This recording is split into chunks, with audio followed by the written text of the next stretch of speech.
네, 이재명 후보에게 묻겠습니다. 네. 제가 볼 때는 통상 문제를 해결하기 위해서는 대통령의 외교적 신념 네. 그리고 국제사회에서 얼마나 신뢰하느냐 이게 매우 중요하다. 네. 그런데 우리 이재명 후보께서는 성남시장을 할 때 2017년에는 네. 미군 철수를 각오하고 나도 경제 파탄을 불러오는 사드 배치를 철회해야 된다.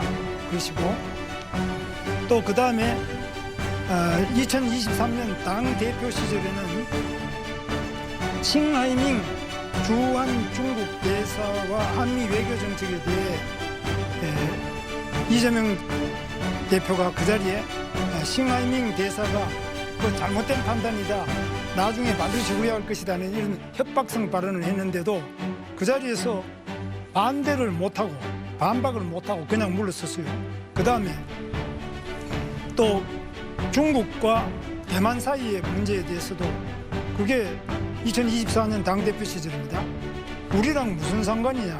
중국에도 쇄쇄하면 된다. 이런 식으로 이야기가 이게 굉장히 말이 많은데 사실 우리나라는 한미동맹이 매우 중요하지 않습니까? 네. 한미동맹이 기본축이 돼야 된다고 보는데 이 부분에서 이재명 후보가 지금 하고 있는 발언, 그동안 해왔던 발언을 보면은 미국으로서는 상당히 끔찍할 정도입니다. 물론 권영국 후보께서는 오늘 이 자리에서도 계속 트럼프와 싸워야 된다 이렇게 하시는데 뭐 싸워서 과연 무엇을 하자는 건지 모르지만 이재명 후보님 생각은 사실 트럼프 대통령에 대해서 어떻게 생각하시는지 과거 발언과 대비해서 걱정이 많은데 어떻게 네. 생각하십니까?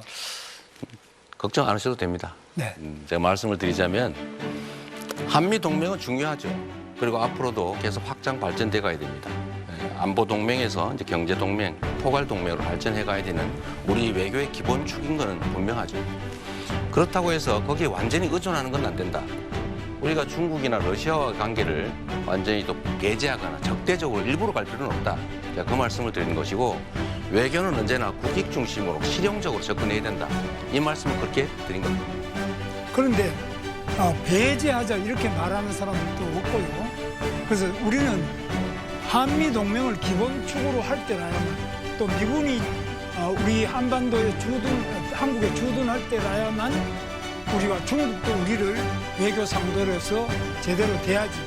만약 미군도 없고 우리는 핵도 없고 아무도 없고 동맹이 없다. 이럴 때는 중국이 과연 우리나라를 제대로 대접을 하고 또 상대를 하겠느냐. 이런 점에서 한미 동맹이 기본축이고 또 쉽게 말씀드리자면 6.25 때도 중국 공산당은 우리나라에 쳐들어와서 우리 적국이었지 않습니까? 미국은 우리를 도와줘가지고 우리 대한민국을 지킨 당사자 아닙니까? 그런데 어떻게 미국과 중국이 같은 수준이 아니잖아요. 그 분명히 그 중국은 북한하고도 가깝지만은 특히 6.25 때 우리 적국이었지 않습니까? 그런 점에서 아주 비슷하게 보고 중국도 중요하다, 러시아도 중요하다, 미국도 중요하다 이건 아니죠. 그러니까 비중이라는 걸 당연히 고려해야죠. 똑같이 한다 그런 게 아니고요. 왜 그렇게 받아들이는지 이해가 안 되는데 한미 동맹이라고 하는 것은 대한민국 외교 안보의 기본축이다. 네. 발전시켜야 된다. 심화시켜야 된다. 분명하고요. 한미일 협력체제 안보 협력도 반드시 필요하다.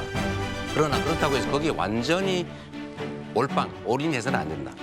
중국과 러시아의 관계도 우리는 중요하기 때문에 잘 관리해야 된다.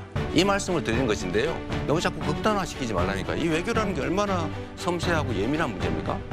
좀 이렇게 여유 있게, 유동성 있게, 실용적으로, 실사구시적으로 접근할 필요가 있다는 말씀을 다시 한번 드립니다.